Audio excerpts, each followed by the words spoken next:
Welcome again to Exeter. This week we're at Cathedral Close, Exeter. In fact, we're at the home of Arthur Scatterpole. Arthur Scatterpole, 1553 to 1610. Who, you may ask, was Arthur Scatterpole? There you see the answer on that door. Arthur Scatterpole, the inventor of the iron door knocker. Up until about the 1570s, people who had door knockers, and there were not many, had wooden and sometimes brass door knockers. Then Scatterpole had a wondrous idea. He thought iron was the answer. And here we see, in its own surroundings, repainted now, the original iron door knocker.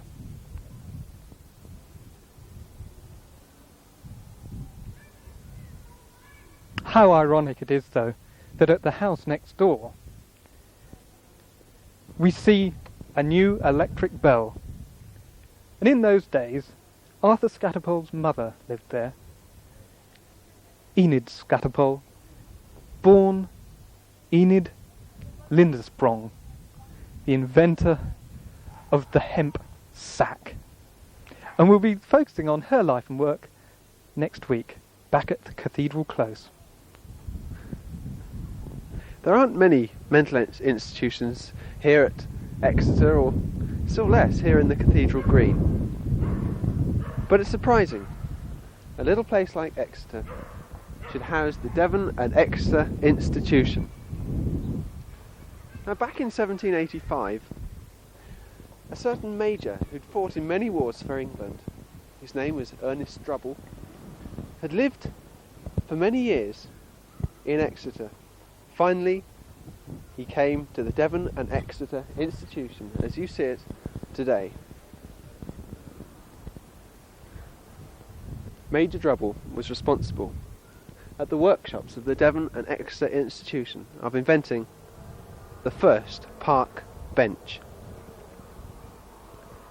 And a tribute to Major Drubble, at the park, is this wonderful bench, which you see here,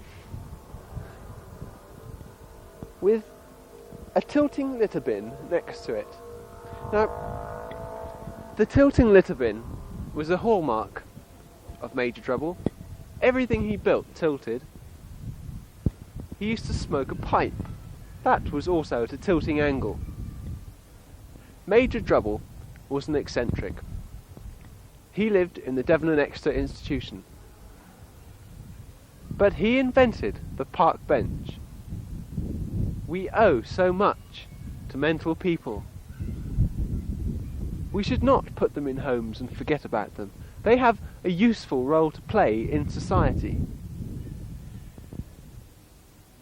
I don't think there's much use in a tilting litter bin, but there might have been, and certainly the park bench is a major feature of our society today. And if you look at the Drubble sundial above the Devon and Exeter Institution, put there as a tribute to him, you'll see that it's reading 2:30. Well, of course, back in 1788, British summertime didn't exist. And so this sundial works on Greenwich Mean Time. And so, as a tribute to Major Ernest Drubble, 1745 to 1798, where he finally died at the Devon and Exeter Institution, we have perhaps the greatest tribute of all, the British park bench.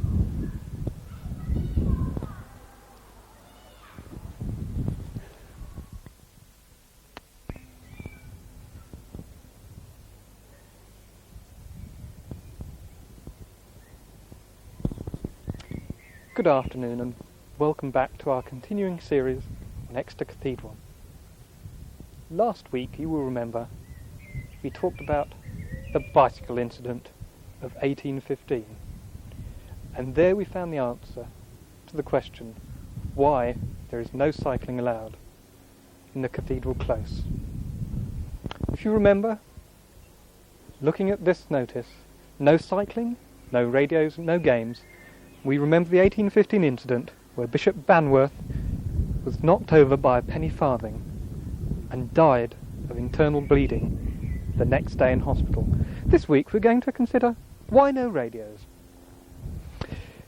We must remember that Exeter is a very unique cathedral, being the apex of many ley lines and a centre of immense psychical power. Just look at that magnificent facade of a cathedral and the tower, built, as you may remember, in 952 by the Bishop Otto. And looking at the pinnacle, I think it doesn't take much of an educated layman to notice that the psychic emanations around that tower are really quite phenomenal.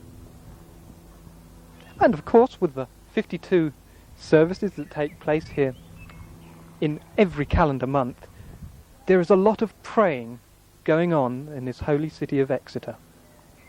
Why, you may ask, does that bring us back to our question of why no radios? To answer that question, we have to go back to 1962. In 1962, there was a transistor radio boom, and just as the Beatles were getting off the ground, Hilary Stanhope left it. Just over here, we see the Stanhope tree, now 19 years old. Hilary Stanhope, then 23, was playing her transistor radio here. And in that year of 1962, just as a special Good Friday service got underway, Hilary Stanhope and her transistor radio exploded. And to cut a very long story short, she is now commemorated here as the first victim of a radio explosion due to prayer power. So when you bring your children to this wonderful Cathedral Close, you must remember the danger of playing any battery-powered instrument. Not only radios have been known to explode. Once a model aeroplane exploded only 50 feet away from here, up in the air, showering its debris on an old lady eating an ice cream cone. So now, dear viewers, we know why no radios are allowed. No cycling, no radios, no games. And next week we'll be examining